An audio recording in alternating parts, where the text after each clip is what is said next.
தேர்தல் ஆணையத்தைச் சேர்ந்தவர்களும் கூட இந்த தேர்தலை இந்தியாவிற்கு ஒரு முன்னுதாரணமாக எடுத்துக்காட்டக்கூடிய வகையில் நடத்தி முடிக்க வேண்டும். தமிழ்நாட்டில் இடைத்தேர்தல் என்று சொன்னாலே இடைத்தேர்தல் என்று சொல்லக்கூடிய அளவுக்கு வந்திருக்குது. நமக்கு கிடைக்கக்கூடிய செய்திகள் தங்கம், ஒவ்வொரு வீட்டுக்கும் தங்கம் கொடுக்கக்கூடிய அளவில் வந்திருக்குது. இப்போ இதுவரைக்கும் நாம் இடைத்தேர்தல்னு சொல்கிறது ஒரு கிண்டலுக்கு சொல்லுவாங்க. இந்த தேர்தல் தான் முதல் முறையாட்டு எடை போட்டு தங்கம் கொடுக்கக்கூடிய தேர்தலாட்டு வந்திருக்குது. இதிலெல்லாம் கவனம் கொடுக்க வேண்டும்.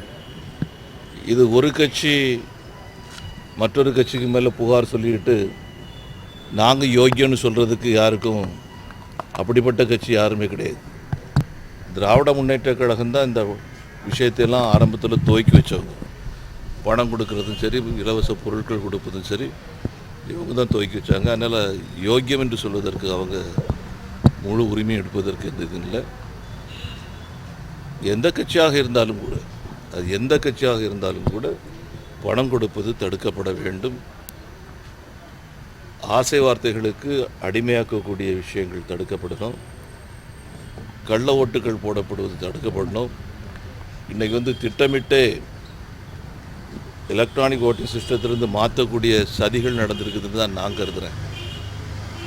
காரணம், பழையபடி ஓட்டு சீட்டின் மூலமாக தேர்தல் நடத்தியாச்சுன்னு சொன்னால் அதுலேயும் ஏதாவது குழப்பம் ஏற்படுத்த முடியுங்கூடிய நம்பிக்கை சில பேருக்கு ஏற்பட்ட காரணத்தால் தான் இது நடக்குது. தேர்தல் விதிமுறைகளிலும் கூட சில மாற்றங்கள் கொண்டு வருது இதுக்கு சரியாக இருக்க முடியும். ஒருவேளை ஓட்டு சீட்டில் தான் போகுது அப்படின்னு சொன்னதுன்னா அதுக்கும் ரொம்ப கவனமாட்டு தேர்தல் ஆணையம் தயாராக இருக்கணும். இரட்டை இலை முடக்கப்பட்டதில் எனக்கு மகிழ்ச்சி கிடையாது.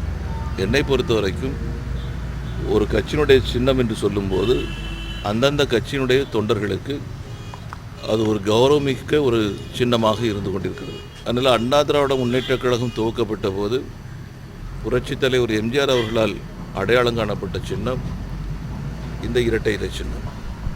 இந்த இரட்டை இலை சின்னம் 1989 முடக்கப்பட்டதற்கும் என்ன காரணம் அப்படிங்கிறது எல்லாருக்குமே தெரியும். அன்னைக்கும் அதிமுக தலைவர்கள் மத்தியிலும் தொண்டர்கள் மத்தியிலும் இருகூறாக பிரிந்த காரணத்தால் தான் அன்னைக்கு இரட்டை இலை சின்னம் முடக்கப்பட்டது. அன்னைக்கு இரட்டை இலை சின்னம் முடக்கப்பட்டதற்கு அன்னைக்கு இருந்த ஆளுங்கட்சியை சேர்ந்தவர்களை, மத்தியில் ஆண்டவர்களை யாரும் குற்றம் சொல்லல. அன்னை மத்தியில் ஆண்டு கொண்டிருந்தது காங்கிரஸ் அரசாங்கம், அதை குற்றம் சொல்லலை. இன்னைக்கு இந்த நிலைமை அதிமுக தொண்டர்களுக்கு இந்த அவமானம் ஏற்பட்டிருக்குதுன்னு சொன்னால் இந்த அவமானத்தை ஏற்படுத்தியது பாரதிய ஜனதா கட்சியோ மத்திய அரசாங்கமோ இல்லை. இந்த அவமானத்தை அண்ணா திராவிட முன்னேற்ற கழகத்தினுடைய தொண்டர்களுக்கு கொடுத்தது அண்ணா திராவிட முன்னேற்ற கழகத்தினுடைய தலைமை. தமிழனுக்கு வீடு தானே கொடுக்க போகிறாங்க. இந்த பிரச்சனையை உருவாக்கி வச்சது யார்? அன்னைக்கு யாரெல்லாம் கூட்டணியில் இருந்தாங்க? யாரெல்லாம் இதுக்கு பொறுப்பாளர்கள்?